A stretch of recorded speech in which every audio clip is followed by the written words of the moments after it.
Daddy, are we sleeping at your work again?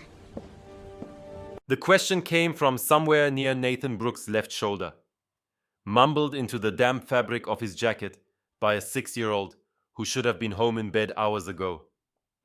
Emma's small arms were wrapped around his neck, like she was afraid he might disappear if she let go, and her dinosaur backpack kept bumping against his hip with every step he took across the rain-slicked marble floor of Ashford Industries headquarters. Nathan adjusted his grip on his daughter and tried to sound reassuring, even though his voice came out rougher than he intended. "Just for a little while, sweetheart. Daddy has some work to finish, and then we will go home and I will make you pancakes in the morning. The good kind with the chocolate chips." Emma murmured something that might have been agreement, or might have been a request for extra whipped cream. And then her head dropped back against his shoulder as sleep reclaimed her. Nathan stood still for a moment in the middle of that vast, empty lobby, feeling the weight of her small body against his chest and the weight of everything else pressing down on his shoulders like a physical force trying to drive him into the ground. It was 11 o'clock on a Tuesday night in late October, and the rain was coming down so hard against the floor-to-ceiling windows that it sounded like applause. Or maybe judgment. Nathan was too tired to tell the difference anymore. The fluorescent lights above him flickered once as he stepped into the elevator, casting strange shadows across the polished walls, and he caught a glimpse of his own reflection in the mirrored surface. The man staring back at him looked like a stranger. Dark circles carved deep beneath bloodshot eyes, cheekbones sharper than they should have been. The kind of hollow, haunted expression that belonged to someone who had forgotten what it felt like to sleep through the night. He was 36 years old, a senior financial analyst at one of the most prestigious firms in Manhattan, and he had exactly 7 hours to complete a report that should have taken 3 days. The Meridian analysis. 400 pages of projections and risk assessments and competitor benchmarks that would determine whether Ashford Industries moved forward with the biggest acquisition in company history. His boss had assigned it to him yesterday morning with a deadline that made his stomach drop, and now here he was carrying his sleeping daughter through an empty building at nearly midnight, praying that the coffee in the break room was still fresh and that Emma would stay asleep long enough for him to find something resembling a second wind. The elevator doors opened onto the 42nd floor, and Nathan stepped out into the dim glow of emergency lighting and the distant hum of computers left running overnight. A few junior associates were scattered across the open floor plan, their faces illuminated by the pale glow of their monitors. But none of them looked up as Nathan passed. They had learned by now to keep their heads down and their mouths shut. Everyone who worked at Ashford Industries had learned that lesson eventually. Nathan found a corner desk near the window, far enough from the others that Emma's presence would not be immediately noticed, and he carefully lowered her into an ergonomic chair that probably cost more than his monthly rent. He tucked his jacket around her like a blanket, smoothing down the fabric where it bunched up around her shoulders, and he brushed a strand of auburn hair from her forehead with fingers that trembled slightly from exhaustion. She looked so much like her mother when she slept. The same delicate features, the same way her lips parted just slightly, the same peaceful expression that made it seem like she was dreaming about something beautiful. Nathan felt his throat tighten the way it always did when he let himself think about Sarah. So he pushed the thought away and focused instead on the task at hand. He had a report to finish and a daughter to provide for, and absolutely no room in his life for the luxury of grief. "I will be right here," He whispered more to himself than to Emma. Everything is going to be fine. You just sleep a little longer and Daddy will take care of everything. He always did. He always had to. What Nathan did not know, what he could not possibly have predicted, was that the woman who was slowly destroying his life was about to walk into this room and set in motion a chain of events that would change everything. Sometimes the person who breaks you is the same person who puts you back together. Sometimes your worst nightmare becomes your greatest blessing. And sometimes, on a rainy Tuesday night in Manhattan, a single father carrying his sleeping daughter through an empty office building is about to meet the one person who can teach him that second chances are real. Before we continue, please tell us where in the world you are tuning in from. We love seeing how far our stories travel. Nathan had just opened his laptop and pulled up the first of 17 spreadsheets when he heard it. The sharp, unmistakable click of expensive heels against marble flooring, approaching with the kind of purposeful rhythm that made his stomach clench with dread. He knew that sound. Everyone on the 42nd floor knew that sound. It was the sound of Victoria Ashford, and it never preceded anything good. She appeared at the end of the hallway like something out of a fever dream, her tall silhouette framed by the city lights glittering through the rain-streaked windows behind her. Victoria Ashford was 32 years old, the youngest CEO in the company's 100-year history, and she had inherited the position 2 years ago after her father collapsed at his desk from a massive heart attack. Everything about her suggested control, from the precise cut of her charcoal blazer to the way her long blonde hair was pulled back in a severe ponytail that left no strand out of place. Tonight she was wearing one of her signature red dresses beneath the blazer, a form-fitting design that somehow made her look more intimidating than any suit ever could. The color was like a warning sign, Nathan thought, like the bright markings on a venomous snake that told you to keep your distance if you valued your life. She walked toward him without offering any greeting, her ice blue eyes scanning the spreadsheet on his screen before they even bothered to acknowledge his existence as a human being. She held her tablet in front of her chest like a shield against the world, and when she finally spoke, her voice carried absolutely no warmth whatsoever. The meridian analysis. I need it on my desk by 6 tomorrow morning. Complete projections, risk assessment, and competitor benchmarks. No exceptions, no excuses, no extensions. Nathan felt something tighten in his chest as he glanced at the clock in the corner of his monitor. It was already past 11. 7 hours to complete 3 days of work. He opened his mouth to explain, to reason with her, to appeal to whatever shred of humanity might be hiding somewhere beneath that polished exterior. Miss Ashford. He began, trying to keep his voice steady and professional, even though every muscle in his body wanted to scream. I have been here since 7 this morning. The data you are asking for requires access to files that are not even in my clearance level, and the competitor analysis alone will take at least. Then get access. Her voice cut through his explanation like a knife through silk, clean and cold and utterly indifferent to the impossibility of what she was demanding.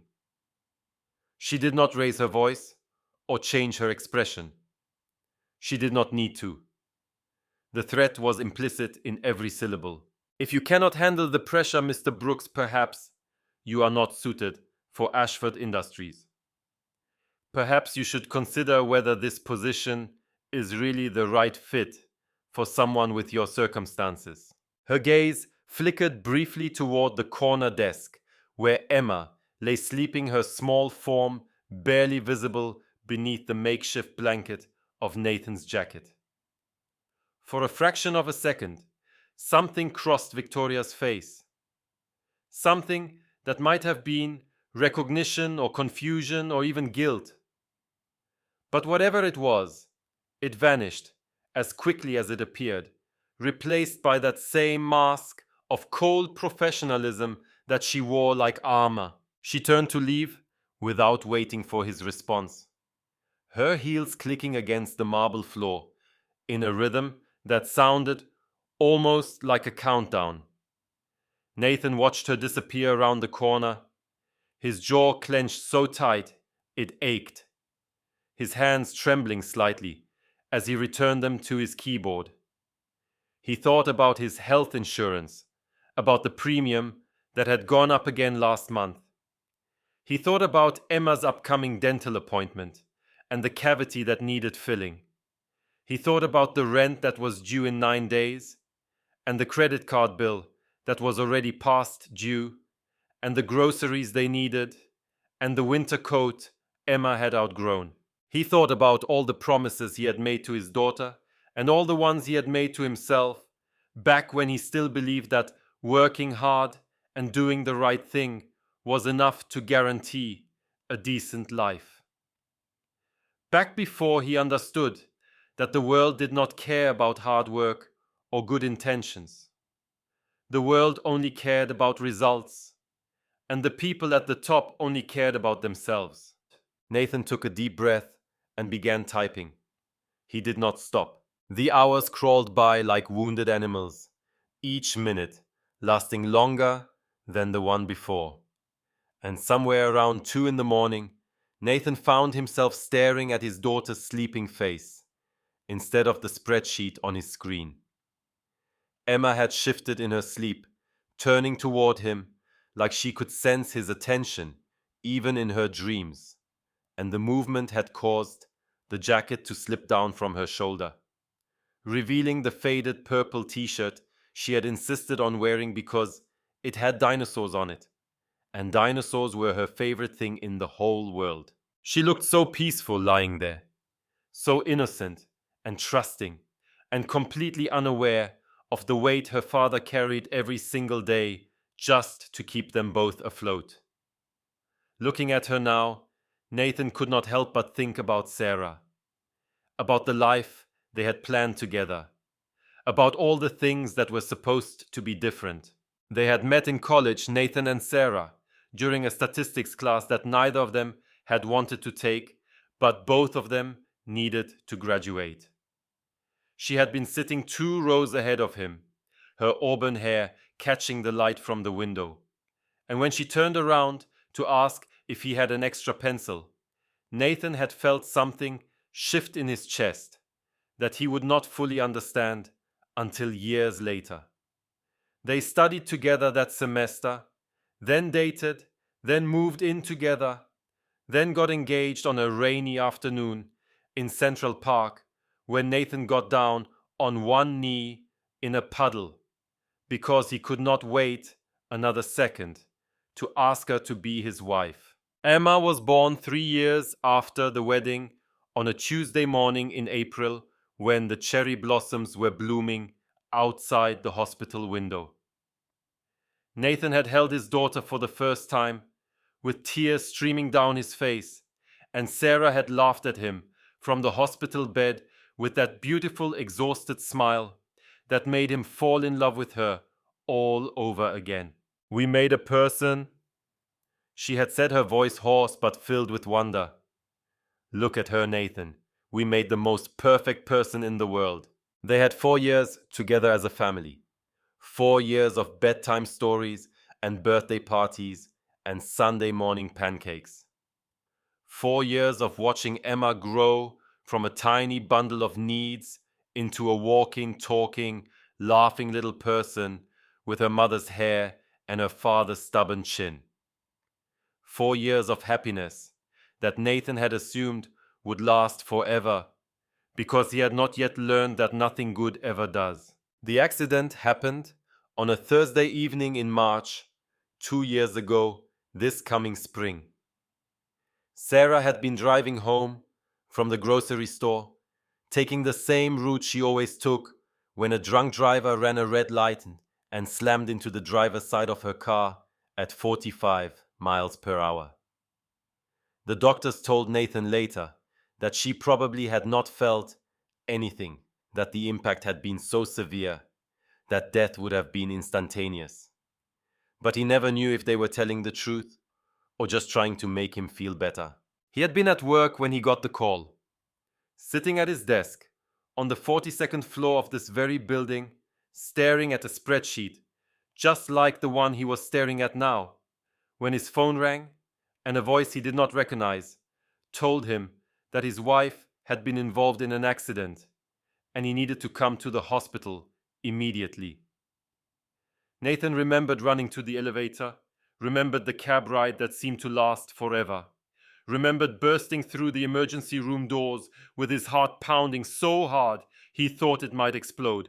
But he did not remember what came after. His mind had blocked out those hours, those first terrible moments when the doctor had told him that Sarah was gone and there was nothing anyone could have done. What he remembered instead was coming home to an empty apartment at 3 in the morning and finding Emma asleep in her bed, watched over by the neighbor who had answered his frantic phone call. He remembered sitting on the floor of Emma's room and watching her breathe, counting each rise and fall of her small chest like a prayer, because she was all he had left, and he could not lose her too. The weeks after Sarah's death were a blur of funeral arrangements and legal paperwork and conversations with people who kept telling him how sorry they were, as if their sorrow could bring his wife back or make their daughter stop asking when mommy was coming home. Emma had been 4 years old. She did not understand. Death did not understand permanence. Did not understand why the person she loved most in the world had simply vanished and was never coming back. Nathan learned to braid hair from YouTube tutorials, watching the same video 17 times until he could manage something that looked presentable enough for preschool. He learned to pack lunches and schedule doctor's appointments and read bedtime stories in voices that made Emma laugh, even when he felt like crying. He learned to do everything Sarah had done so effortlessly, all while working 50 hours a week and trying to keep his grief from swallowing him whole. Sarah's family blamed him.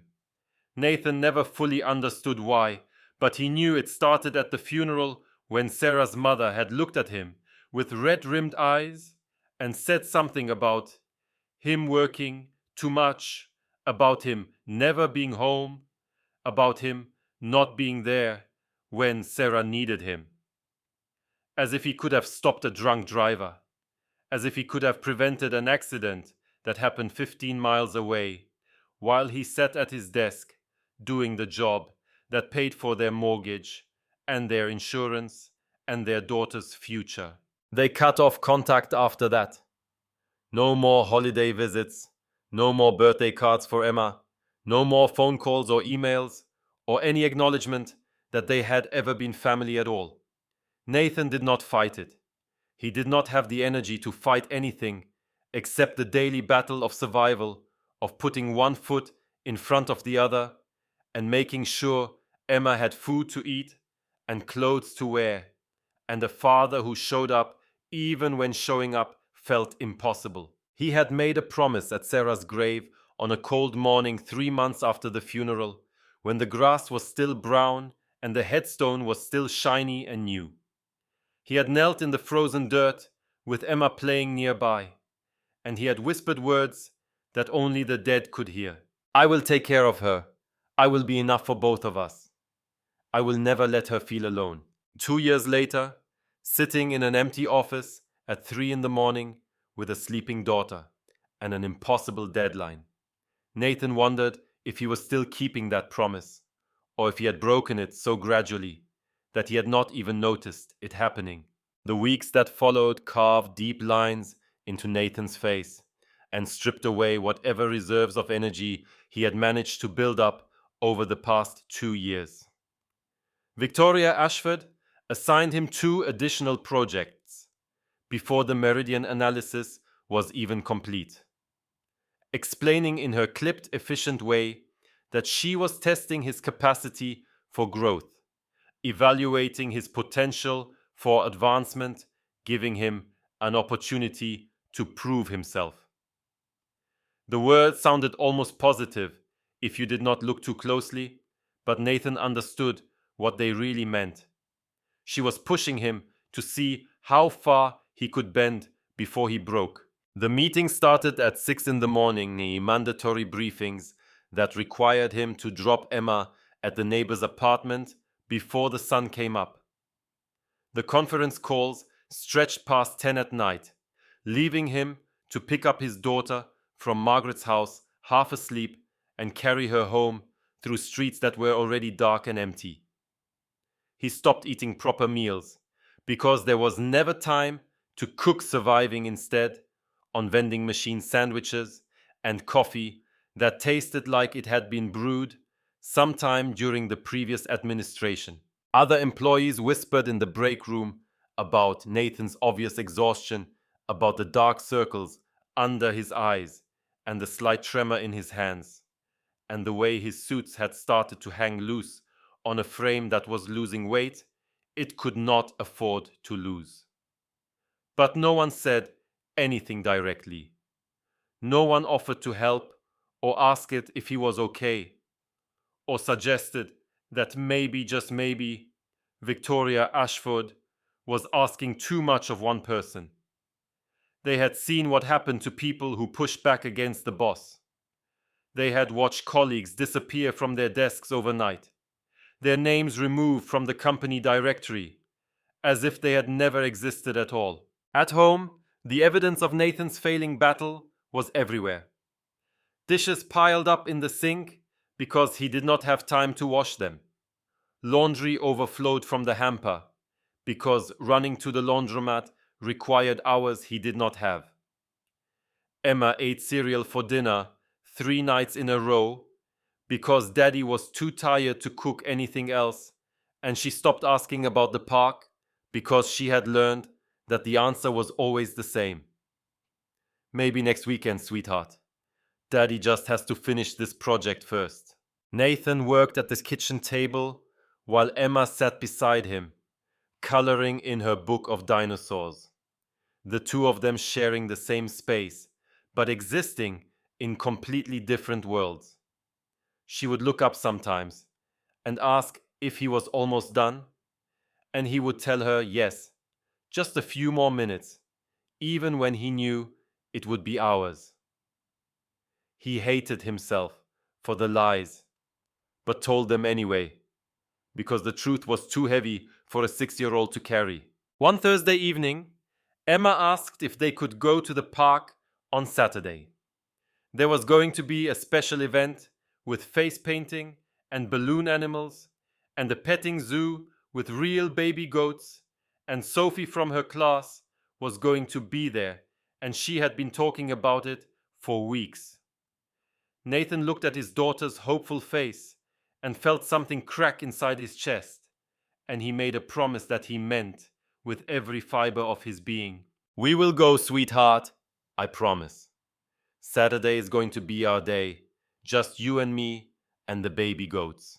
But when Saturday came, Nathan's phone rang at 7 in the morning with Victoria's name on the screen and her voice demanding his presence on a video call with investors from Singapore that could not be rescheduled under any circumstances. He spent the entire day in his home office, with the door closed, speaking to people on the other side of the world about numbers that meant nothing to him, while Emma sat in the living room watching cartoons alone. She did not complain. She did not cry or throw a tantrum or demand that he keep his promise. She just sat there on the couch with her stuffed rabbit in her lap, staring at the television screen with eyes that had learned not to expect too much from the adults in her life. When Nathan finally emerged from his office at 4 in the afternoon, the park event was over, and Emma was asleep on the couch with tear tracks dried on her cheeks. The autumn festival was supposed to be different. Nathan had circled the date on the calendar 3 months ago, back when his workload was still manageable and weekends still belonged to him and his daughter. It was Emma's favorite event of the year, a celebration at the community center with pumpkin painting and hay rides and caramel apples that dripped sticky sweetness down your chin when you ate them. She had been talking about it for weeks, describing in elaborate detail all the things she was going to do and see and eat. She had picked out her costume herself, a purple witch's hat and a cape covered in silver stars that sparkled when she twirled around the living room, practicing her trick-or-treating voice. Every night before bed, she would ask how many days until the festival, and Nathan would count them down with her, savoring the excitement in her eyes. Because it was the same excitement Sarah used to have about holidays and special occasions. But the night before the festival, Victoria sent an email marked urgent, demanding a complete revision of the Thornton acquisition files. The work would take 12 hours at minimum, and the deadline was Monday morning, and Nathan knew with absolute certainty that he could not do both. He could not take his daughter to the festival and finish the revision. He could not be a good father and a good employee at the same time. Victoria Ashford had made sure of that. He tried to explain it to Emma, kneeling beside her bed while she clutched her witch's hat and stared at him with eyes that seemed far too old for her 6-year-old face. He told her that sometimes grown-ups had to make difficult choices, that he would make it up to her next year, that he was so sorry for breaking his promise. He said all the words that parents say when they are failing their children and hoping that love will be enough to fill the gaps. Emma did not cry. She simply turned away from him and faced the wall, pulling her blanket up to her chin like she was trying to disappear. And in the silence that followed, Nathan heard her whisper something so quietly that he almost missed it. "You always say that, Daddy." He worked through the night while she slept, and he worked through the morning while she ate cereal alone in the kitchen. And by the time the festival was over, he had finished the revision and sent it to Victoria with 3 hours to spare. But when he went to check on Emma, he found her sitting on her bed with her costume still folded neatly in her lap. Her eyes were red from crying, and she would not look at him when he tried to apologize. In that moment, Nathan understood something that had been building for weeks. Some things could not be fixed with apologies or promises. Some damage went too deep for words to reach. Friday afternoon arrived with the kind of grey overcast sky that seemed to press down on the city like a weight. Nathan sat in Victoria Ashford's office for a briefing on the Henderson merger that was supposed to take 30 minutes and stretched instead into 4 excruciating hours. She talked at him about acquisition strategies and market valuations and projected returns on investment. Her voice never wavering from that same cold professional tone that made him feel like a machine rather than a person. The office was exactly what you would expect from someone like Victoria. Floor-to-ceiling windows, looking out over Central Park, where the autumn leaves were putting on their final show of color before winter stripped them away. Expensive artwork on the walls, the kind of abstract paintings that probably cost more than Nathan would earn in a decade. Awards and certificates displayed on shelves behind her desk, evidence of a career built on the backs of people like him. When she finally dismissed him, the clock on the wall read nearly 6 in the evening, and Nathan was already calculating how late he would be picking up Emma from Margaret's apartment. But before he could stand, Victoria added one more thing. I need additional documentation for the Henderson file by Monday.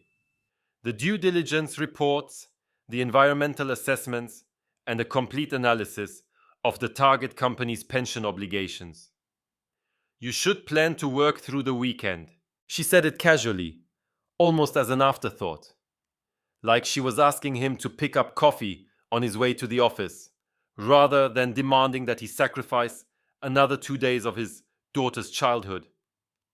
Nathan looked at her across the vast expanse of her mahogany desk, at the expensive art on her walls, and the awards on her shelves, and the absolute certainty in her ice blue eyes, and something inside him finally snapped. No, the word came out before he could stop it, before he could calculate the risks, or consider the consequences, or remind himself that this job was the only thing standing between his daughter and poverty.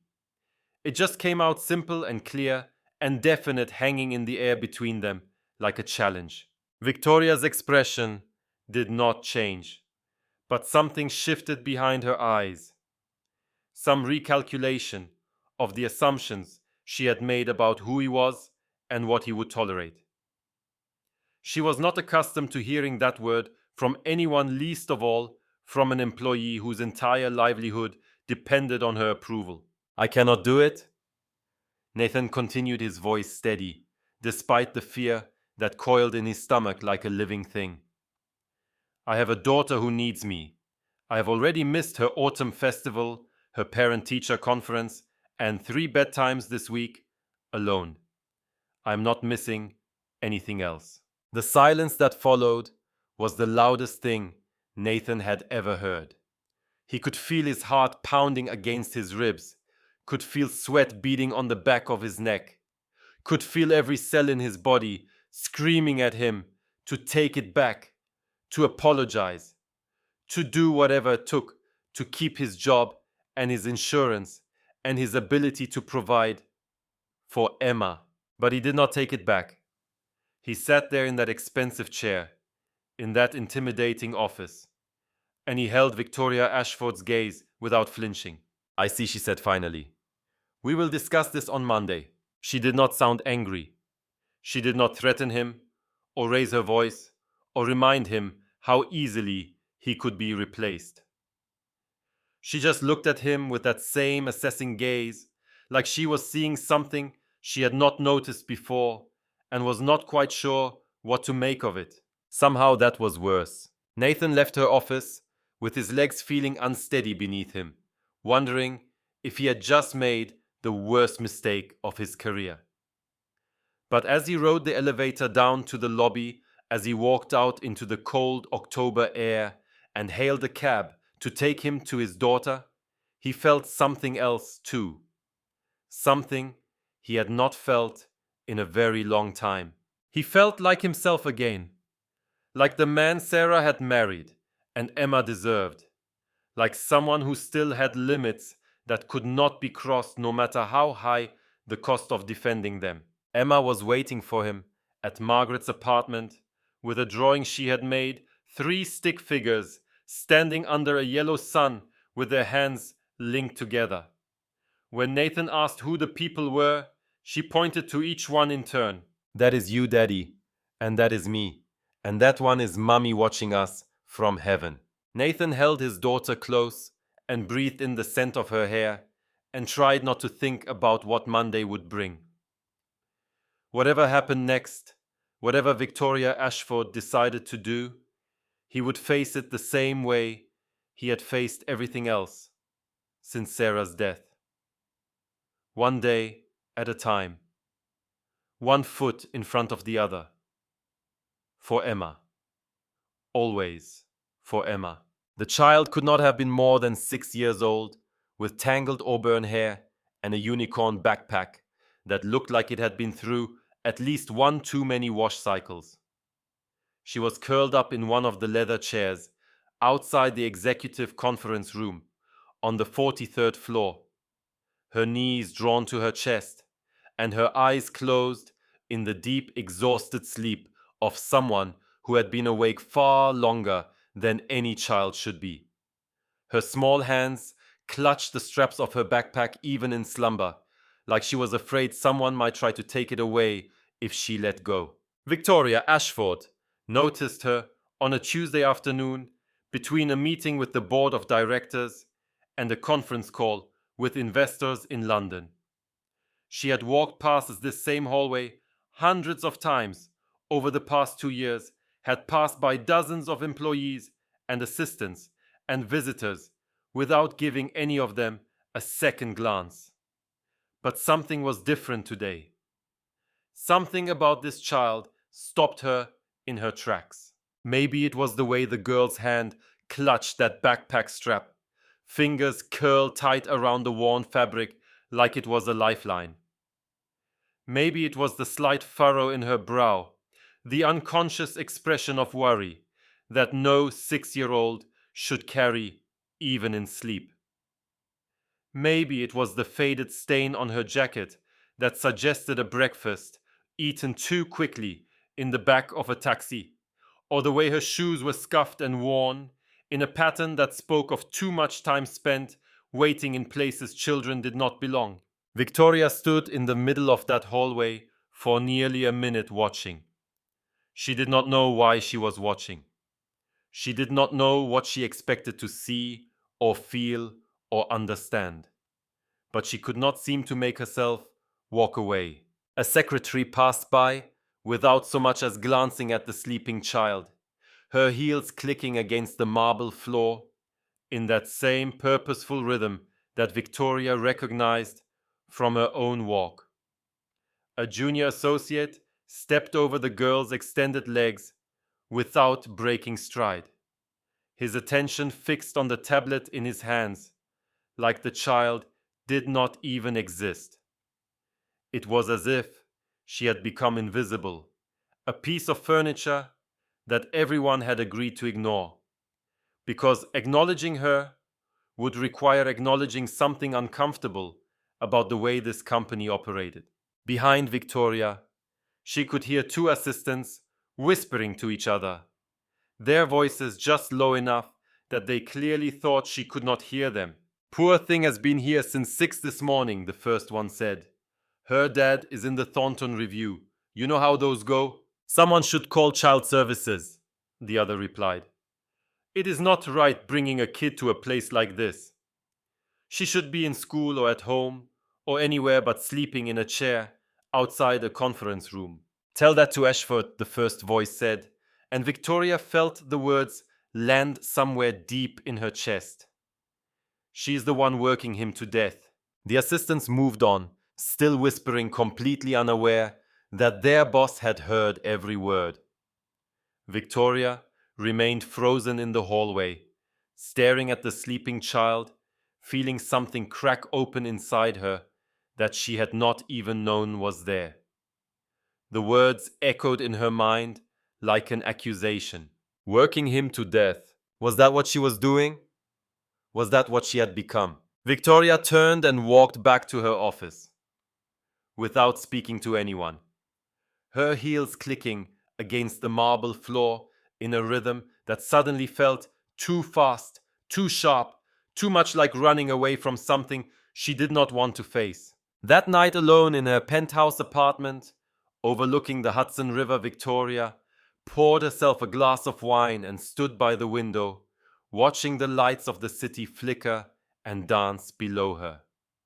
The apartment was everything money could buy, 12,000 square feet of polished marble and designer furniture and artwork that cost more than most people earned in a lifetime. It was beautiful and elegant and completely utterly empty. She had lived in this space for 2 years, ever since she inherited her father's company and his position and his corner office with the view of Central Park. In all that time, she had never once had a visitor who was not there for business. No friends stopping by for dinner, no family members sharing holidays, no romantic partners leaving toothbrushes in her bathroom or clothes in her closet. Just Victoria alone in her empire of glass and steel, surrounded by possessions that meant nothing, and silence that seemed to grow louder every day. She opened her laptop and began reading, pulling up every report Nathan Brooks had submitted over the past 6 months. Every analysis, every projection, every hastily written email sent at hours when no reasonable person should be awake. She told herself she was reviewing his performance, evaluating his potential, doing her due diligence as a responsible CEO. But as the hours passed and the files accumulated on her screen, Victoria realized she was looking for something else entirely. She was looking for answers, for understanding, for some explanation of how she had become the kind of person who drove a man to bring his 6-year-old daughter to the office because there was nowhere else for her to go. The reports told a story, but not the one Victoria had expected. She saw a man who had caught errors that 3 senior executives had missed, quietly correcting mistakes that could have cost the company millions without ever asking for credit or recognition. She saw a man who had worked through holidays and weekends and his daughter's autumn festival without complaint, sacrificing everything he had for a company that gave him nothing in return but more demands and tighter deadlines. She saw herself reflected in those pages, and she did not like what she saw. The memories came unbidden, rising from the depths where Victoria usually kept them buried. Her father, Richard Ashford, founder and former CEO of the company that bore his name, had been a legend in the business world. Brilliant, driven, utterly devoted to the empire he had built from nothing. He had taught Victoria everything she knew about leadership, about strategy, about the art of turning ambition into achievement. But he had also taught her something else, something she was only now beginning to understand. He had taught her that success required sacrifice. That sentiment was weakness. That the only thing that mattered was results, and anything that got in the way of results had to be eliminated without mercy or hesitation. Victoria had been 23 when her mother finally left, packing her bags after 30 years of marriage and walking out the door with nothing but a small suitcase and a look of profound exhaustion. She had tried to explain it to Victoria, tried to make her understand that loving Richard Ashford was like loving a hurricane, exciting and powerful and ultimately destructive. But Victoria had not understood. She had been too young and too convinced that her father was right about everything to see that her mother was not running away from her family. She was running toward survival. 5 years later, Richard Ashford collapsed at his desk from a massive heart attack. The paramedics found him at 2 in the morning, his hand still on his computer mouse, an email half written on his screen. He had died alone in the building he had built, surrounded by the work he had devoted his life to, without anyone who loved him there to hold his hand or say goodbye. Victoria had inherited everything: the company, the office, the employees, the fortune. But she had also inherited something else, something she had not recognized until now. She had inherited her father's loneliness, his isolation, his complete inability to connect with another human being on any level that was not transactional. At 32 years old, Victoria Ashford had everything the world said you were supposed to want, and nothing that actually mattered. No one to share her victories with. No one to comfort her in defeat. No one who cared whether she lived or died, except for what her death would mean for the company's stock price. She had spent her entire adult life building walls around her heart, telling herself that vulnerability was dangerous and love was a distraction, and the only thing she could truly depend on was her own ambition.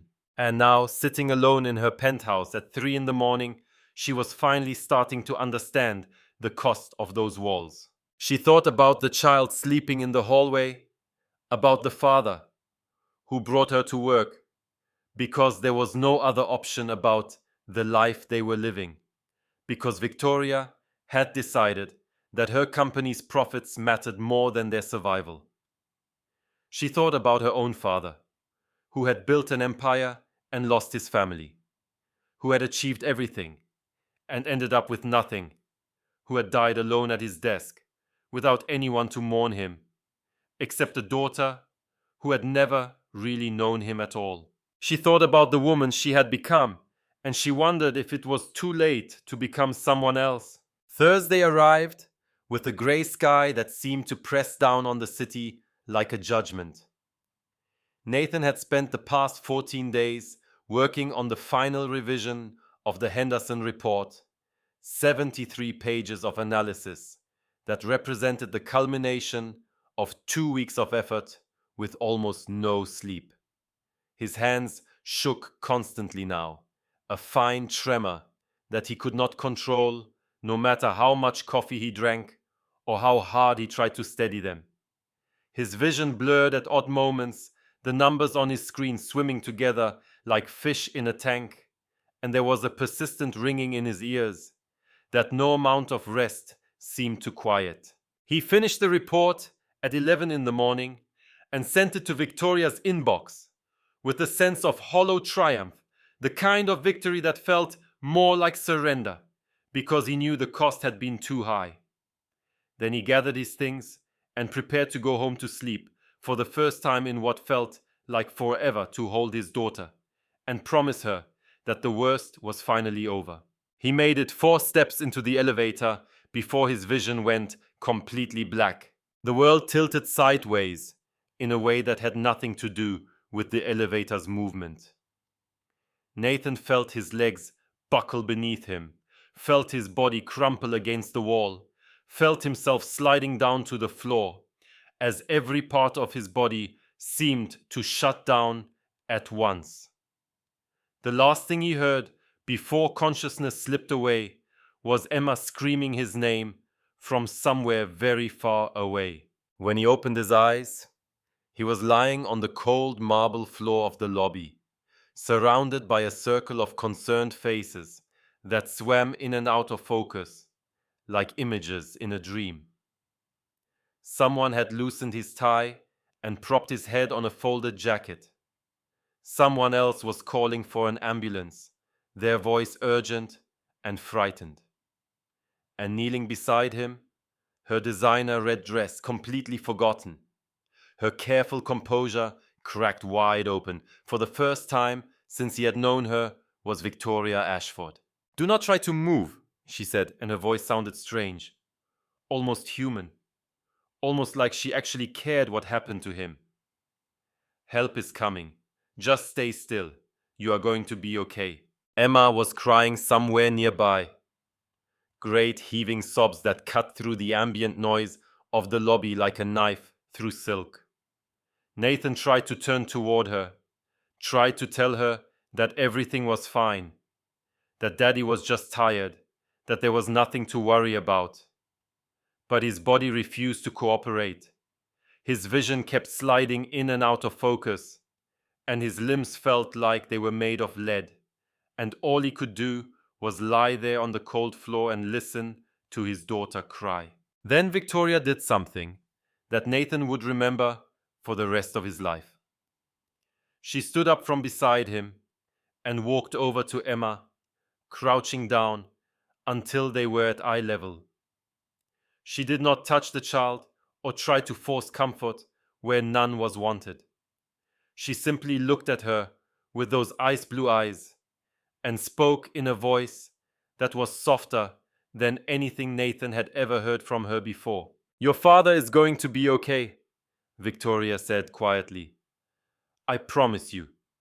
I'm going to make sure of it." She reached out her hand, and Emma, desperate for any anchor in the storm of her fear, took it. Victoria led her back to where Nathan lay on the floor and stayed there until the paramedics arrived, her fingers wrapped around the small hand of a child she had never spoken to before that moment. Nathan watched them through his blurred vision, the billionaire CEO and his 6-year-old daughter, connected by nothing but Victoria's grip and Emma's trust. And in that moment, something shifted in his understanding of who Victoria Ashford really was and what she might be capable of becoming. The hospital room was small and white and smelled of antiseptic, with fluorescent lights that buzzed overhead and monitors that beeped at irregular intervals. Nathan spent 2 days there hooked up to machines that tracked his heart rate and blood pressure, and a dozen other measurements that the doctors used to explain what had happened to his body. Severe exhaustion, they called it. Complete burnout. The kind of total collapse that happened when a person pushed themselves past every reasonable limit and then kept pushing anyway, until their body simply refused to continue. His nervous system had essentially shut down, overwhelmed by stress and sleep deprivation and the accumulated weight of 2 years of grief and struggle. Emma stayed with Margaret, the retired teacher, who lived down the hall and had been helping out since Sarah's death. Nathan called her every few hours, listening to his daughter's voice on the phone, trying to sound strong and reassuring, even though he felt weaker than he had ever felt in his life. He promised that he would be home soon, that everything would be different now that he was so sorry for scaring her. On the second night, a nurse mentioned casually that someone had paid for his room to be upgraded to a private suite. The expensive one, she said, with a knowing smile, the one with the view and the good sheets. Nathan assumed it was a billing error, or maybe Margaret had somehow scraped together the money, and he was too tired to ask questions or investigate further. What he did not know was that Victoria had not slept since his collapse. She had spent the past 2 days pacing her penthouse apartment, staring at her phone, checking in with the hospital under a fake name to get updates on his condition. She could not stop seeing him crumple in that elevator, could not stop hearing Emma's terrified screams, could not stop thinking about the words she had heard her assistants whisper in the hallway, working him to death. Was that really what she had been doing? Was that really who she had become? She thought about her father's last words to her delivered in his hospital room 3 days before his heart finally gave out. He had been hooked up to machines, just like the ones monitoring Nathan, now his face grey and drawn, his voice barely above a whisper. The hardest part of leadership is not making decisions, he had told her. It is living with the consequences of those decisions, even when you cannot see them, even when they happen to people you will never meet, even when they destroy lives you did not know existed. At the time, Victoria had thought he was talking about business, about acquisitions and layoffs, and the sometimes brutal arithmetic of corporate success. But now she understood that he had been talking about something much more personal. He had been warning her about the path she was walking, the same path that had led him to die alone at his desk, with no one who loved him there to say goodbye. These were the consequences of her decisions. A man in the hospital, a child traumatized, a family she had nearly destroyed in her pursuit of numbers and metrics and the empty validation of professional success. Victoria stared at her reflection in the darkened window of her penthouse, at the woman who had inherited her father's empire and his isolation and his complete inability to see the human beings behind the spreadsheets. And for the first time in her adult life, she felt something crack open inside her that she had kept carefully sealed for as long as she could remember. She felt ashamed. Nathan was discharged on a Saturday morning with strict instructions to rest for at least 2 weeks and reduce his stress levels significantly. The doctor who delivered this advice was a kind-faced woman in her 50s who looked at him with genuine concern and told him that whatever he had been doing, it had almost killed him. She did not mince words or soften the truth. She told him that he needed to make changes, real changes, or the next collapse might be one he did not walk away from. Nathan nodded and signed the discharge papers and took a taxi back to his apartment in Queens. He did not know what he was going to do about his job or his bills or the impossible balance between providing for his daughter and being present in her life. He just knew that he needed to get home, needed to see Emma, needed to hold her and promise her that he was not going anywhere. She was waiting for him at the door of Margaret's apartment, her face pressed against the glass, watching for him with the same anxious intensity that she had watched for her mother in those first terrible weeks after the accident. When Nathan walked through the door, Emma threw herself at him with a force that nearly knocked him over, her small arms wrapped around his waist like she would never let go. "I thought you were going to die," she whispered into his shirt. "Like Mommy did. I thought you were going to leave me all alone." Nathan knelt down and held his daughter, breathing in the scent of her hair, feeling her heartbeat against his chest. He made promises that he was not sure he could keep, promises about being more present and working less and never scaring her like that again.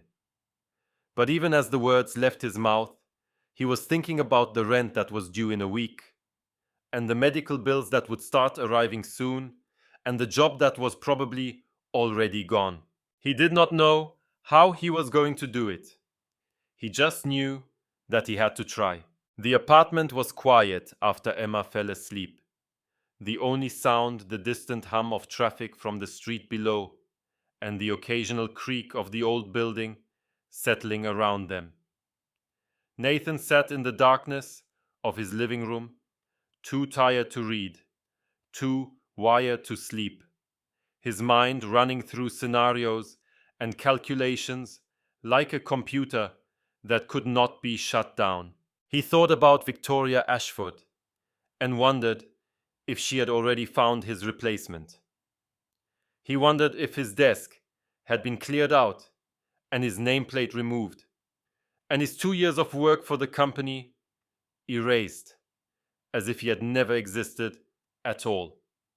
He wondered what would happen when his medical leave ended and he had to face the reality of his situation, unemployed with a sick child and no savings and no prospects and no idea how he was going to survive.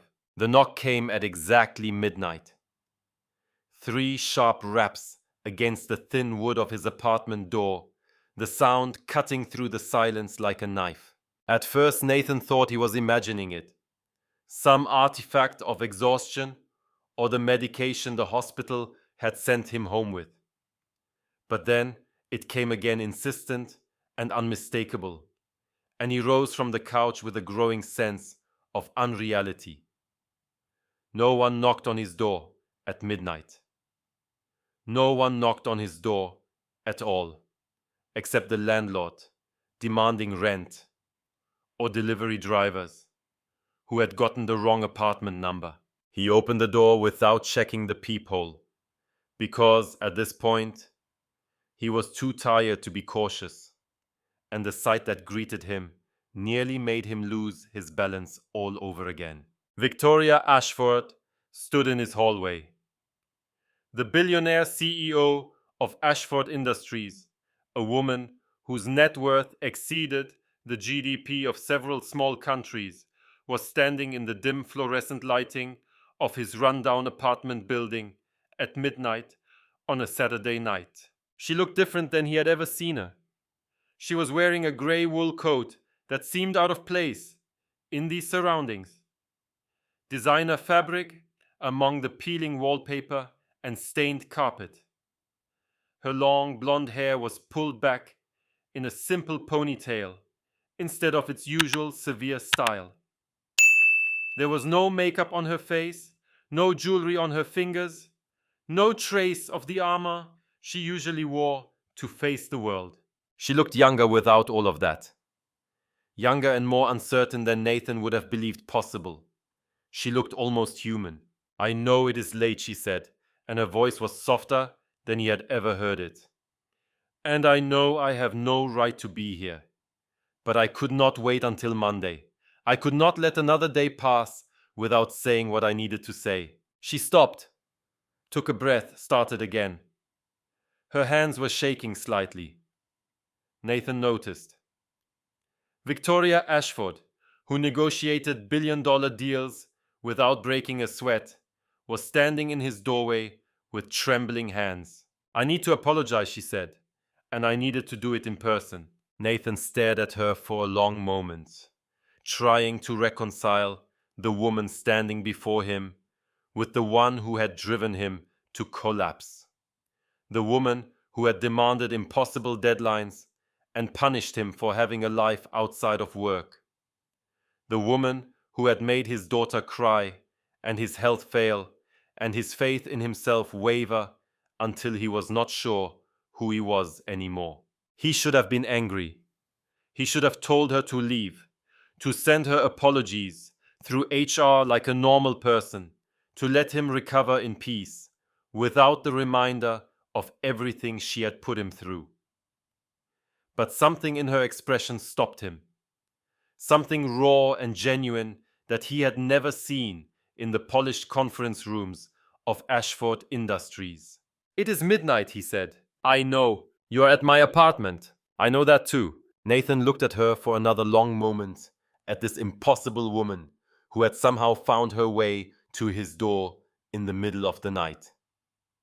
And then, against every instinct of self-preservation he possessed, he stepped back and opened the door wider. "Then you had better come in." Victoria entered his living room like a visitor to a foreign country, her eyes moving slowly across the second-hand furniture and the crayon drawings taped to the refrigerator and the small mountain of medical bills piled on the kitchen counter. Nathan watched her take it all in. The reality of his life laid bare before someone who had probably never seen the inside of an apartment this small or this worn. In her hands, she carried a box wrapped in bright paper, something she held in front of her chest like an offering, like a supplicant approaching an altar with a gift for the gods. "I saw your daughter looking at this in a store window," she said quietly. "About a month ago. I was passing by in my car, and I saw her standing there with her nose pressed against the glass, staring at it like it was the most beautiful thing she had ever seen." She paused, and when she spoke again, her voice was thick with something that sounded almost like tears. "And I did not stop. I should have stopped. I should have gotten out of my car and bought it for her right then. I should have done a lot of things differently." Nathan took the box from her hands, feeling its weight running his fingers over the bright wrapping paper that seemed too cheerful for the moment. Through the paper, he could see the outline of a stuffed animal, something soft and purple with what looked like wings. "Miss Ashford," he began, but she cut him off. "Victoria, please. I think we are past professional titles at this point." Victoria.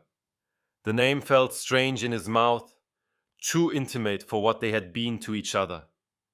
Too familiar for two people whose entire relationship had been built on demands and deadlines and the unequal distribution of power. "I do not understand," Nathan said slowly. "Why are you here? Why now?" Victoria did not answer right away. Instead, she walked to his couch and sat down without being invited, settling into the worn cushions like they were the most comfortable seat she had ever occupied. For a moment, she looked almost lost, like a woman who had spent her entire life navigating by a map that had suddenly become useless. I have been thinking about something my father told me, she said finally. Before he died, when he was handing over the company, he said that the hardest part of leadership was not making decisions. It was living with the consequences of those decisions, even when you could not see them. She looked up at Nathan, and her eyes were bright, with something that might have been tears. I made decisions about you, she continued. About your time, your health, your relationship with your daughter. And I never once stopped to think about what those decisions were costing you. I just saw numbers on a spreadsheet. Performance metrics, productivity reports, things that could be measured and optimized and improved. Her voice cracked slightly on the last word. I did not see a person. I did not see a father struggling to keep his family together. I did not see a man who was giving everything he had just to survive. And I'm more sorry for that than I know how to say. The silence that followed was heavy with everything that had happened and everything that might happen next.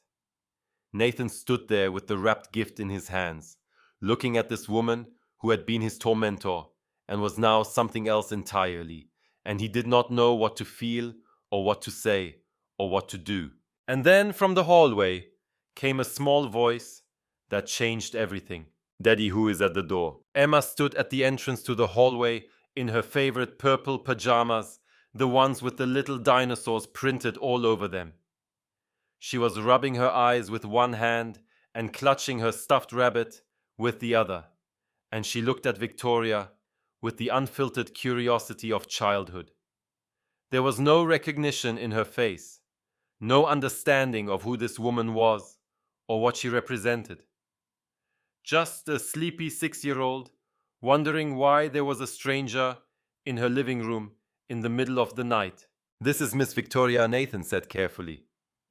She is someone I work with. She came to visit. In the nighttime. The question was innocent, but pointed the kind of observation that only children could make without understanding its implications. Nathan opened his mouth to explain, but Victoria beat him to it. She rose from the couch and walked over to Emma, crouching down until they were at eye level. It was the second time she had done this, Nathan realized. The second time, she had lowered herself to meet his daughter, where she was, instead of expecting the world to rise up to meet her. I came to bring you something, Victoria said, and her voice was softer than Nathan had ever heard it. And to tell your father that I'm sorry for making him miss so much time with you. He loves you very much, and I made it hard for him to show you that. And I'm very, very sorry. She reached for the wrapped box and held it out to Emma, who looked at her father for permission before taking it. Nathan nodded, and Emma's small hands closed around the gift with careful reverence. The paper came off in excited strips, revealing what lay beneath.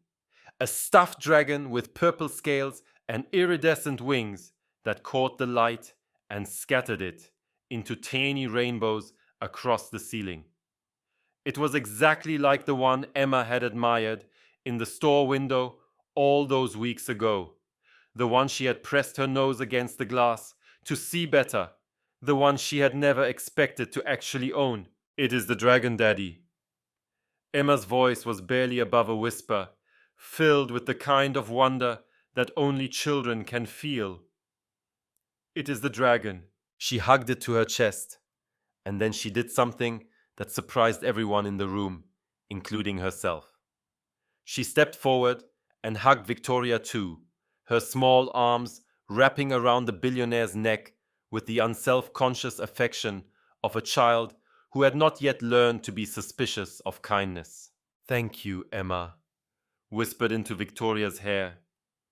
Thank you, Miss Victoria. Would you like to come inside and see my room? I have lots of other stuffed animals.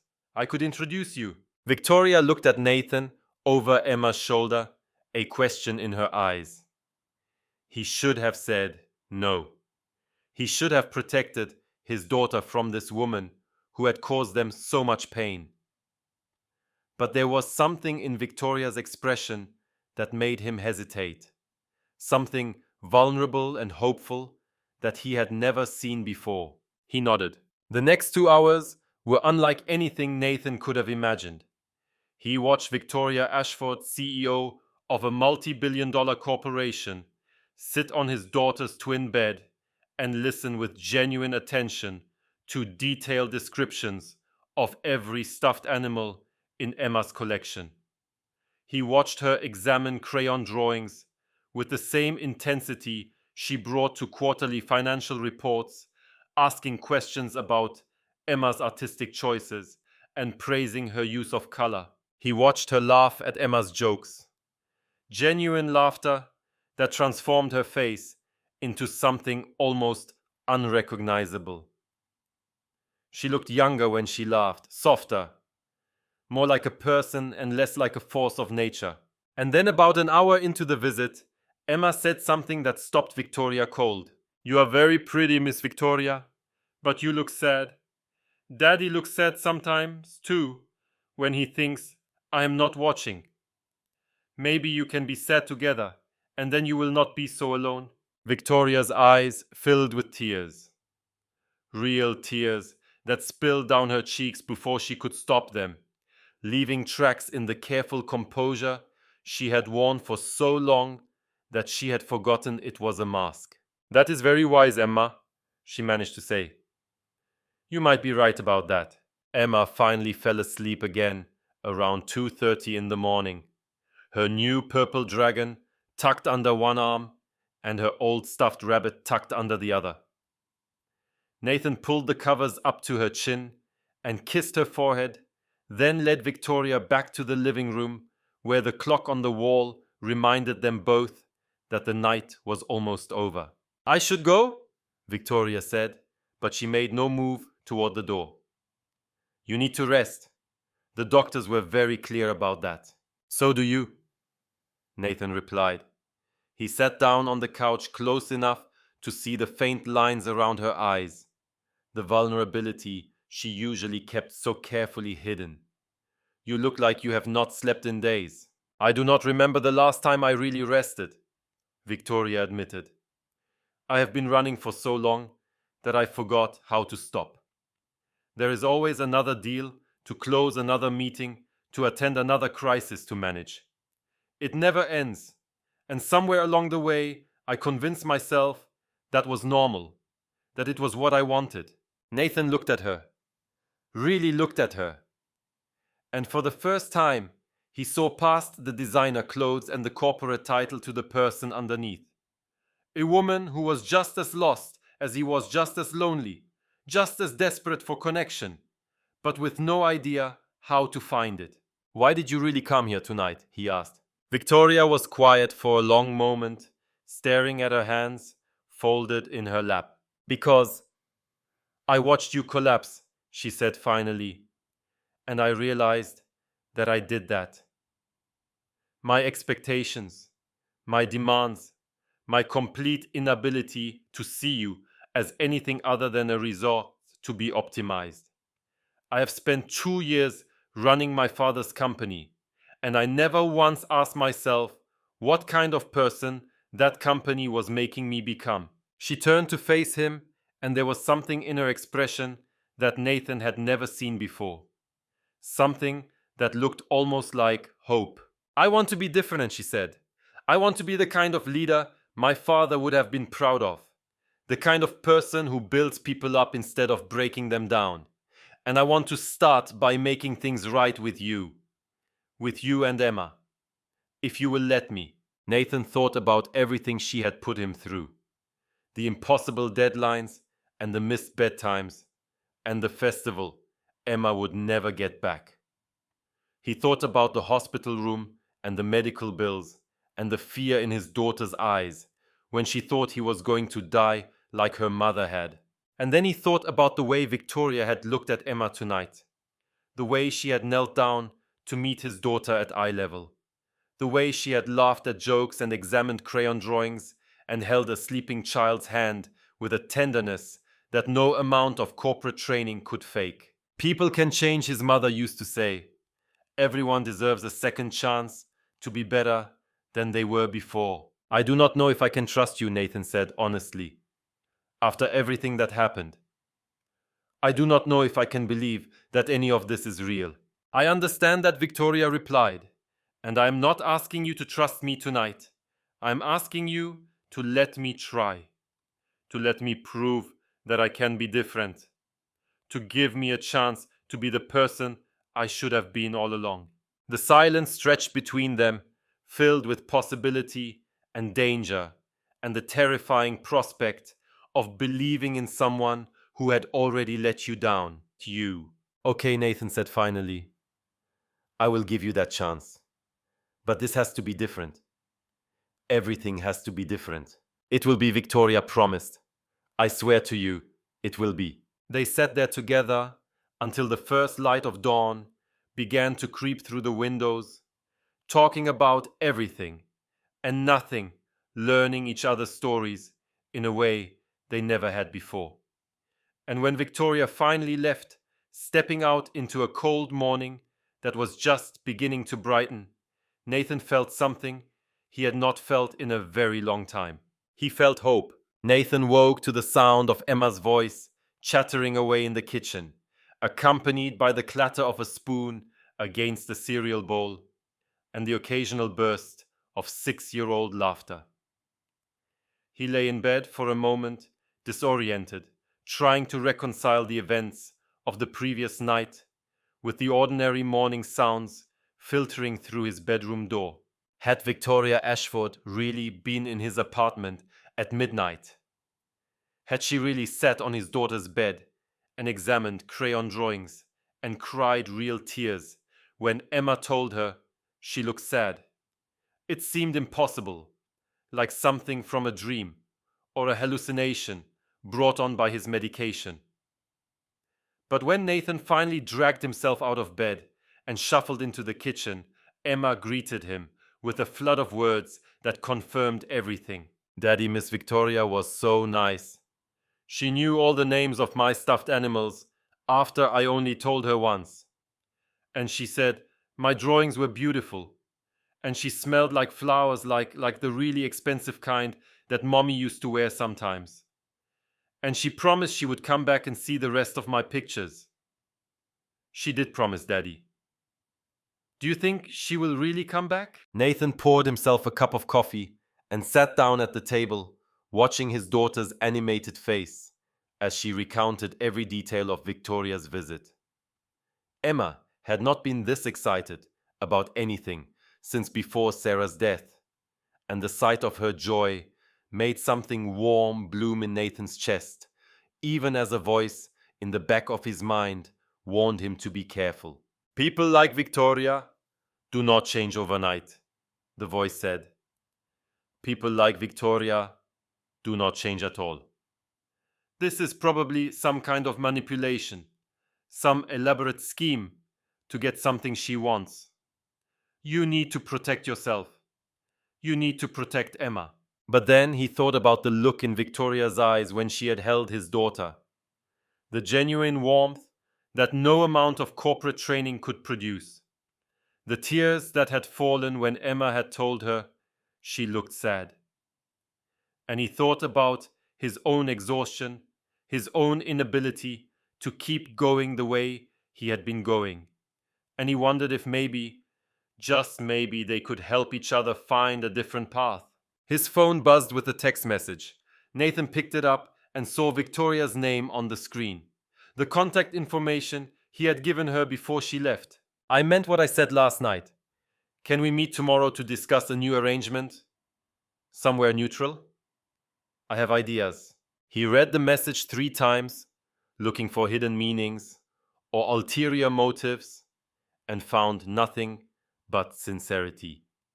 Whatever game Victoria was playing, she was playing it very close to the chest. Or maybe, just maybe, she was not playing any game at all. Okay, he typed back. Name the place. The coffee shop Victoria chose was in Midtown Manhattan, one of those places with exposed brick walls and artisanal pastries and prices that made Nathan's wallet hurt just looking at the menu. The clientele were the kind of people who looked like they had never worried about money in their lives, dressed in clothes that cost more than his monthly rent, and drinking lattes that required a paragraph of instructions to order. Victoria was already there when he arrived, sitting at a corner table with 2 cups in front of her. She stood when she saw him, a gesture of respect that caught Nathan off guard, and she waited until he was seated before she spoke. "Thank you for coming," she said. "I was not sure you would." "I almost did not," Nathan admitted. "I spent most of the morning trying to convince myself that last night was some kind of elaborate trick." Victoria nodded, as if she had expected nothing less. "I want to tell you something," she said, "about who I am and how I got here. I think you deserve to understand the person who put you through all of that before we talk about anything else." And so she told him about growing up in her father's shadow, the only child of a man who measured everything in terms of achievement and results. About learning from an early age that love was conditional, that approval had to be earned, that the only way to matter was to succeed. About inheriting a company she was not prepared to run and feeling the weight of 10,000 employees' livelihoods pressing down on her shoulders every single day. She told him about the pressure she had put on herself to prove that she deserved her position, to prove that a 30-year-old woman could run a billion-dollar corporation as well as any man twice her age. About the mistakes she had made and the people she had hurt and the relationships she had destroyed in her pursuit of perfection. About the loneliness that had become so familiar, she barely noticed it anymore. Like a low-grade fever that you learn to live with until you forget what it feels like to be well. "I am not asking for sympathy," Victoria said when she was finished. "What I did to you was wrong, and no amount of context can change that.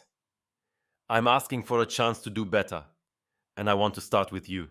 She pulled a folder from her bag and slid it across the table.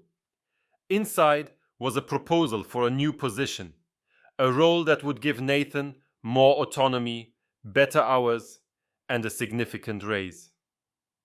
There were provisions for childcare assistance, flexible scheduling, and a guaranteed minimum number of vacation days. There were protections against the kind of overwork that had nearly killed him, written into the contract, in language that could not be interpreted away. It was everything Nathan had ever wanted, and more than he had ever thought to ask for. "This is too much," he said, staring at the numbers. "This is not what I was expecting." "It is not enough," Victoria replied. "Not after what I put you through. But it is a start." Nathan looked up at her, searching her face for signs of deception or manipulation, and found nothing but sincerity. Nothing but a woman who was trying to make amends in the only way she knew how. "Why me?" he asked. "You have thousands of employees. Why focus all this energy on one analyst?" Victoria was quiet for a moment, considering the question. "Because you were the one who taught me that I was doing something wrong," she said finally. "When you corrected those errors in my report last month, you could have used them against me.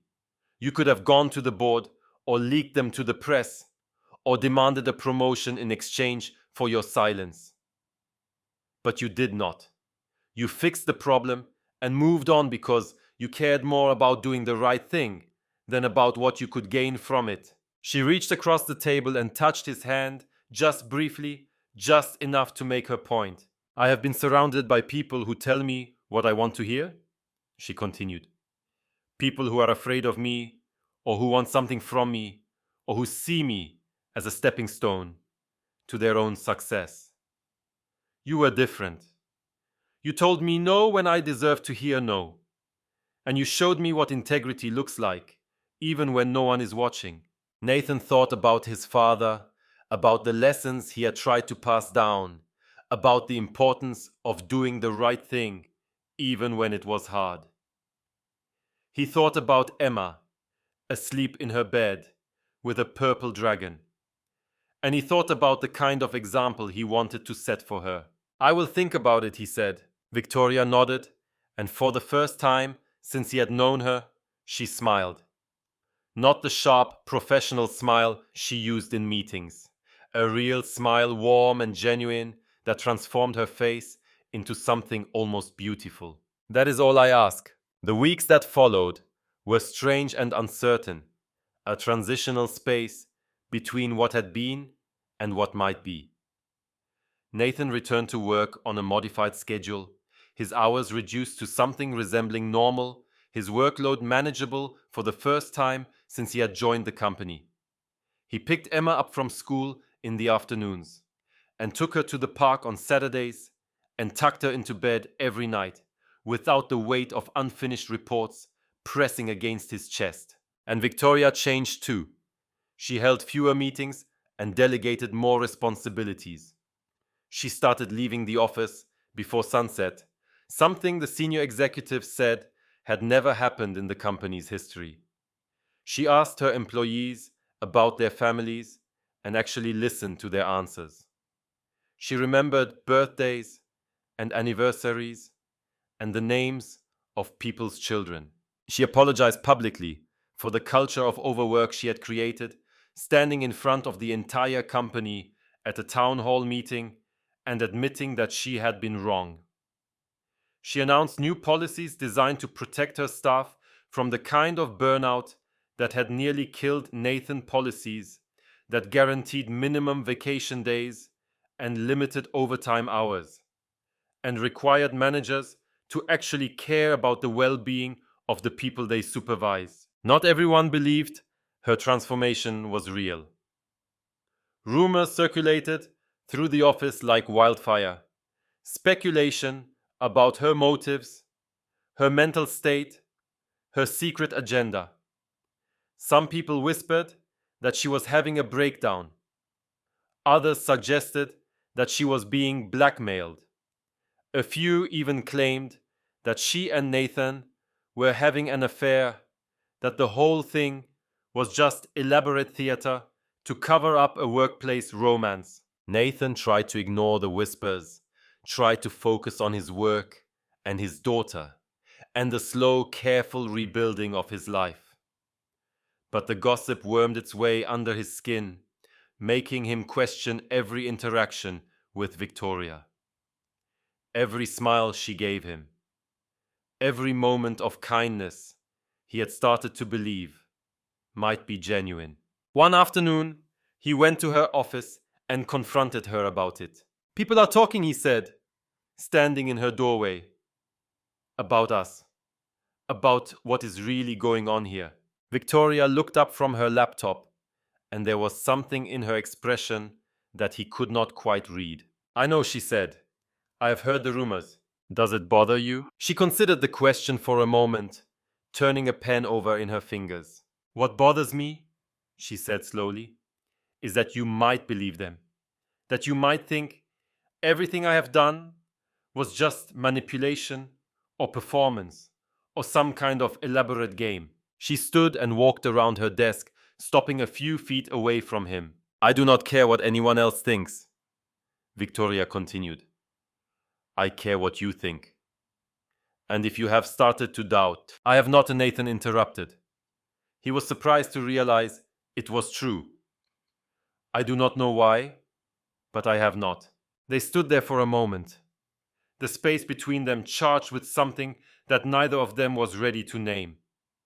And then Victoria's phone buzzed, breaking the spell, and she turned away to answer it. Nathan walked back to his desk with more questions than he had come in with. The first time Victoria came to Nathan's apartment for dinner, Emma insisted on showing her every drawing she had ever made, every book she had ever read, every toy she had ever loved. Victoria sat on the floor of the living room and gave each item her full attention, asking questions and making observations that showed she was genuinely interested rather than just humoring a child. Nathan cooked dinner for the first time in months. actually cooked instead of just reheating something from a can or ordering takeout because he was too tired to stand at the stove. He made pasta with homemade sauce, following a recipe Sarah had taught him years ago. And when Victoria took her first bite and her eyes widened with genuine pleasure, he felt something warm spread through his chest. "This is delicious," she said. "I did not know you could cook." "I used to cook all the time," Nathan replied, "before everything got so busy, before I forgot how to be a person instead of just a productivity machine." The dinner became a weekly ritual. Victoria would come over on Wednesday evenings, bringing flowers for the table and small gifts for Emma that she swore she had just happened to see in a store window. They would eat together and talk about their days and help Emma with her homework.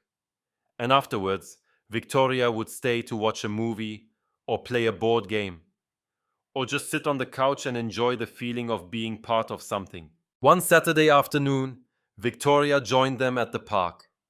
She sat on a bench and watched Emma play on the swings, her face transformed by a smile that Nathan had never seen her wear at work. And then, when Emma ran off to explore the jungle gym, Victoria turned to him with tears in her eyes. "I never knew it could feel like this," she said quietly. "Being with people who want nothing from me except my presence, who are not trying to get something or impress me or use me as a stepping stone. Just being here watching her play it is the most peaceful thing I have felt in years." Nathan reached over and took her hand, and she did not pull away. The phone call started a few weeks later. After Emma went to sleep, Nathan and Victoria would talk for hours, their voices low and intimate in the darkness. They told each other stories about their pasts, about their fears, about the dreams they had given up, and the ones they still held close. Victoria admitted that she had never had a real relationship, that men always saw her money, or her power or her body before they saw her. "They see the red dresses," she said, with a bitter laugh. "They see the penthouse and the private jets and the unlimited expense account. They never see me." "I see you," Nathan said quietly. "Just you, the person underneath all of that, and she is worth knowing." The silence on the other end of the line stretched on for so long that Nathan thought he had said the wrong thing. But when Victoria finally spoke again, her voice was thick with emotion.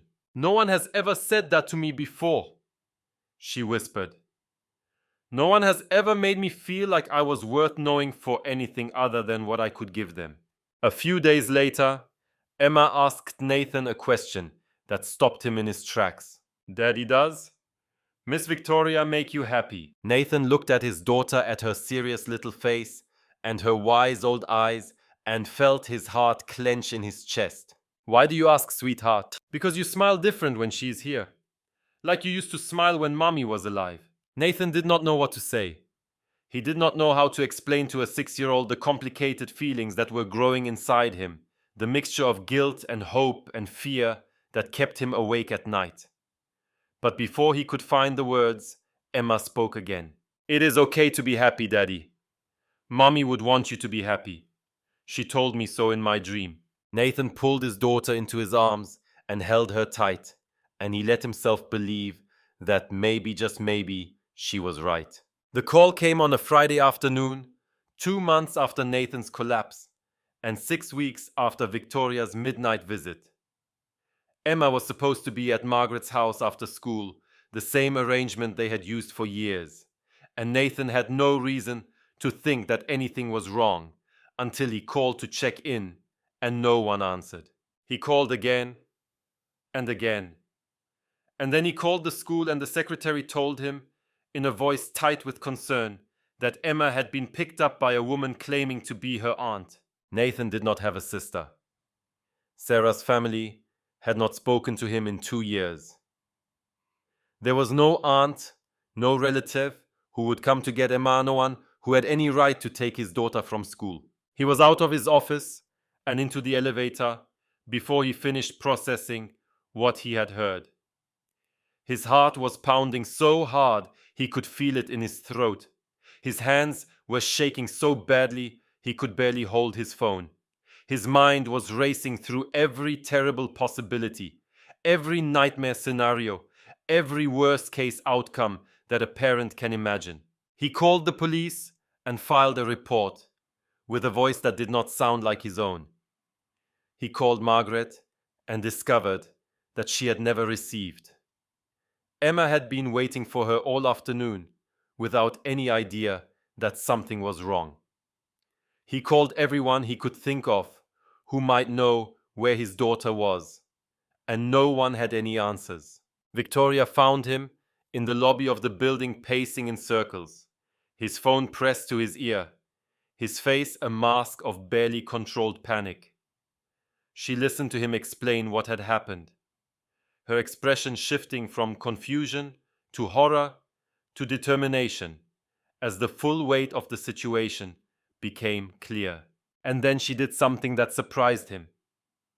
She took charge. Within an hour, Victoria had mobilized the full resources of Ashford Industries in the search for Emma. Security teams, private investigators, connections at the NYPD who owed her favors from past donations and fundraisers.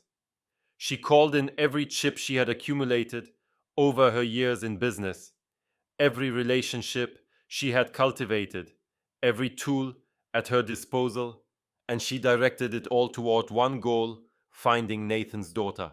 They worked through the night, reviewing security footage and interviewing witnesses and tracking down leads that went nowhere. Nathan was exhausted and terrified and grateful in ways he could not articulate. And somewhere around 3 a.m, when the fear became too much to bear alone, he let Victoria hold his hand. The breakthrough came at dawn. A security camera at a bus station in New Jersey had captured an image of a small girl with auburn hair holding hands with a woman who matched the description of someone the school secretary remembered seeing. The police traced the woman to a motel 20 miles away, and by noon they had Emma back in her father's arms. The kidnapper turned out to be Sarah's cousin, a woman Nathan had met exactly once at a wedding 7 years ago. She had convinced herself that Emma was being neglected, that Nathan was an unfit father, that she was rescuing the girl from a bad situation. She had followed the news of Nathan's collapse and seen it as proof that he could not take care of his own child. The police arrested her. Social services got involved. For a few terrible hours, Nathan was forced to prove that he was a fit parent, that his daughter was safe with him, that he had not somehow brought this crisis on himself through his own failings. Victoria stayed with him through all of it. She sat beside him in the police station and stood behind him in the social worker's office and held Emma's hand when the little girl finally started to cry. She did not ask for gratitude or acknowledgement or anything in return. She simply was there, steady and certain, a presence that Nathan had never expected and was not sure he deserved. When it was over, when Emma was asleep in her own bed and the apartment was finally quiet, Victoria sat with Nathan on his couch and watched the last light of day fade over the city. "Thank you," Nathan said. "I do not know how to begin to repay you for what you did." "You do not have to thank me," Victoria interrupted. "I would do it again. I would do anything for that little girl." She paused, and when she spoke again, her voice was barely above a whisper. "And for you, if you would let me." Nathan looked at Victoria, at this woman who had started as his tormentor and become something else entirely, something he was only beginning to understand. He thought about trust and vulnerability and the risk of opening himself up to someone who had already hurt him once. He thought about Sarah and the love they had shared and the life they had built together before it was torn apart. And he thought about Emma, who had told him it was okay to be happy, who had said that her mommy wanted him to smile again. "I am scared," Nathan admitted. "I do not know how to do this." "Neither do I," Victoria said. "But I think that is okay. I think maybe we can figure it out together." They sat there, in the growing darkness, two people who had found each other in the most unexpected way, and they did not need to say anything else. The silence between them was enough. A few days later, Emma was sitting at the kitchen table working on a drawing. Nathan asked her what she was making, and she held up the paper for him to see. 3 stick figures holding hands under a bright yellow sun. One tall figure with brown hair, one shorter figure with blonde hair, and one very small figure in the middle with a purple dragon tucked under her arm. "That is you, Daddy," Emma said, pointing to each figure in turn. "And that is Victoria. And that is me." "Why Victoria?" Nathan asked, his voice thick with emotion. "Because she makes you happy. And she makes me feel safe. Mommy would want us to have people who make us feel safe." Nathan pulled his daughter into his arms and held her tight. And over her shoulder he saw Victoria standing in the doorway, tears streaming down her face. "It is okay to love again, Daddy," Emma whispered. "Mommy told me in my dream. She said she wants you to smile." 6 months later, Victoria's apartment had been transformed.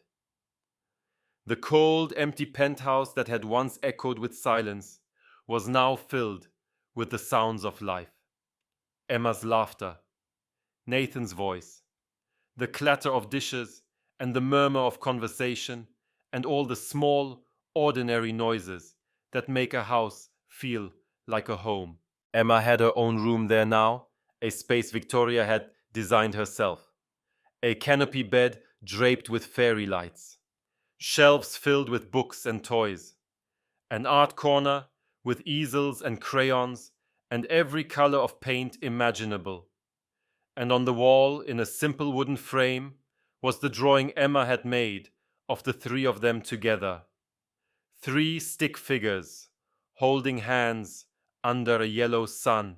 After dinner one evening, while Emma explored her room and made plans for which stuffed animals would sleep in what positions, Nathan and Victoria stood by the window, watching the city lights sparkle below them.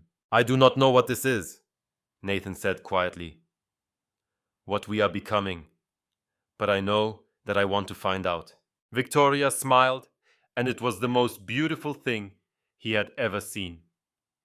The smile of a woman who had finally learned that success meant nothing without someone to share it with. That power was empty without love. That the wall she had built around her heart had kept out the very thing she needed most. "So do I," she said. "However long it takes, whatever it looks like. I want to be here, Nathan, with both of you, if you will have me," he answered by taking her hand. Emma came running back from her room, her purple dragon clutched under one arm, and threw herself at both of them with the joyful abandon of a child who has finally found her place in the world. Victoria caught her, and Nathan caught them both, and they stood there together in the glow of the city lights, 3 people who had found each other against all odds. "Are we a family now?" Emma asked, her voice muffled against Victoria's shoulder. Nathan looked at Victoria. Victoria looked at Nathan. And they both knew the answer. "Yeah, sweetheart," Nathan said. "I think we are." Sometimes love arrives as your worst nightmare. A demanding boss who works you to collapse. A woman who seemed to care about nothing but numbers and results. Sometimes the person who breaks you becomes the one who puts you back together. And sometimes, if you are brave enough to give them a second chance, they become your home. Nathan Brooks learned that redemption is possible, that people can change, that the darkest chapters of your life can lead to the brightest beginnings. Victoria Ashford learned that success means nothing without someone to share it with, that vulnerability is not weakness, that the walls we build to protect ourselves can become the prisons that keep us from living. And Emma learned that families are not always the ones you are born into. Sometimes they are the ones that find you exactly when you need them most. Friends, if this story touched your heart, if it reminded you that second chances exist and that even the coldest hearts can learn to love, please hit that like button and subscribe to our channel for more stories that restore your faith in humanity. Share this video with someone who needs to believe that their story is not over yet. Your support means the world to us and helps us bring more heartwarming stories to you every week. And remember, no job, no success, no amount of money is worth more than the people who love you. Take care of yourselves and each other. We will see you in the next one.